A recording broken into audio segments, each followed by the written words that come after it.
Good morning, dear friends. Let's begin this new day together in a moment of quiet reflection and prayer. Find a comfortable space, take a deep breath, and let's invite God's presence into our hearts.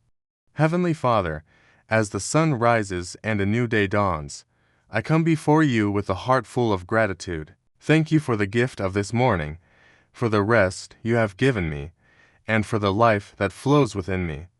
Today, Lord, my prayer is simple yet profound. Shape my character from within. Mold me and make me into the person you have called me to be. I turn my heart to the beautiful words of your Son, Jesus, in the Beatitudes. These are not just words, but a blueprint for a life lived in your grace and love. I ask that you would sow these virtues deep into the soil of my soul. First, Lord, help me to be poor in spirit. Strip away my pride, my self-sufficiency, and my need to always be in control. Help me to recognize my complete and utter dependence on you for everything. Let me find my true wealth not in earthly possessions or accomplishments, but in knowing that the kingdom of heaven is mine through faith in you. Let this humility guide my every interaction today, so that I may see others through your eyes and serve them with a humble heart. Father, grant me the grace to mourn. Open my eyes to the brokenness in this world and in my own life. Don't let me become numb or indifferent to the pain, the injustice, and the sorrow that surrounds me. Break my heart for what breaks yours, but in that morning, let me find your comfort. Remind me that you are the God of all comfort, who holds every tear and promises a day when all sadness will be wiped away. Help me to be a source of your comfort to those who are grieving around me. Lord, cultivate within me a spirit of meekness. In a world that shouts for power, strength, and dominance, teach me the quiet strength that comes from you. Tame my temper, soften my sharp edges, and quiet my reactive spirit. Help me to yield my rights, my will, and my desires to your gentle guidance. Remind me that true strength is found in surrender to you, and that in this meekness, I will inherit the earth, finding my true home and security in your kingdom. God, I ask for a deep and abiding hunger and thirst for righteousness.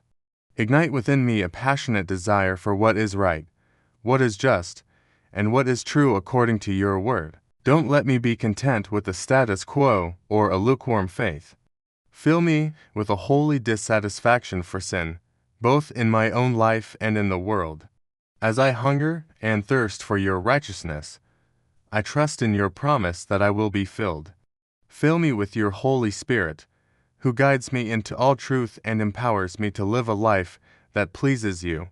Father, make me merciful. Just as you have shown me immeasurable mercy through the cross of Jesus Christ, help me to extend that same mercy to others. When I am wronged, when I am hurt, when I am misunderstood, help me to forgive as I have been forgiven. Remove any root of bitterness, resentment, or judgment from my heart. Let me be a channel of your grace, showing kindness and compassion to everyone I meet, knowing that in showing mercy, I will receive mercy. Lord, purify my heart.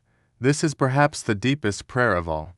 Create in me a clean heart, O God, and renew a right spirit within me.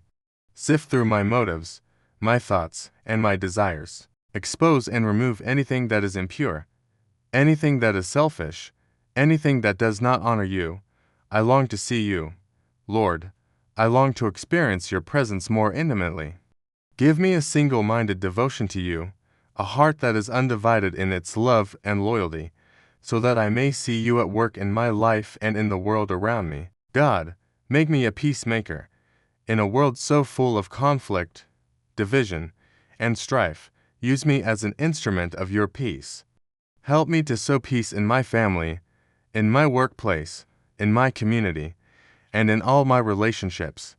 Give me the wisdom to know when to speak and when to be silent.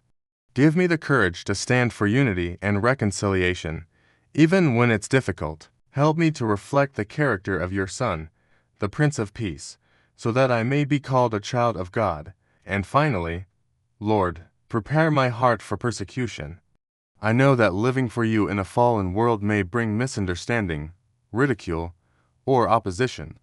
When I stand for your truth and righteousness, give me the strength to endure. Remind me that I am blessed when I am insulted or treated unfairly for your name's sake. Help me not to retaliate in anger, but to respond with love and grace. Let me rejoice in these moments, knowing that my reward in heaven is great, and that I am walking in the footsteps of the prophets and saints who have gone before me. So, Father, as I step into this day, I lay my character before you. I am the clay, and you are the potter. Shape me, Lord, shape my thoughts, my words, my actions, and my reactions. Let the Beatitudes be more than just a passage I read. Let them become the very fabric of who I am. May my life today be a reflection of your Son, Jesus, bringing light, salt, and hope to a world that desperately needs it. I entrust this day to you. Guide my steps, direct my paths, and let everything I do bring glory and honor to your holy name. Thank you for hearing my prayer. In the precious and powerful name of Jesus Christ, I pray. Amen. Thank you for joining me in prayer this morning. I hope you have a blessed and wonderful day. If this time of prayer has been a blessing to you, please consider sharing it with someone who might need it. Don't forget to subscribe for more moments of reflection together. Go in peace.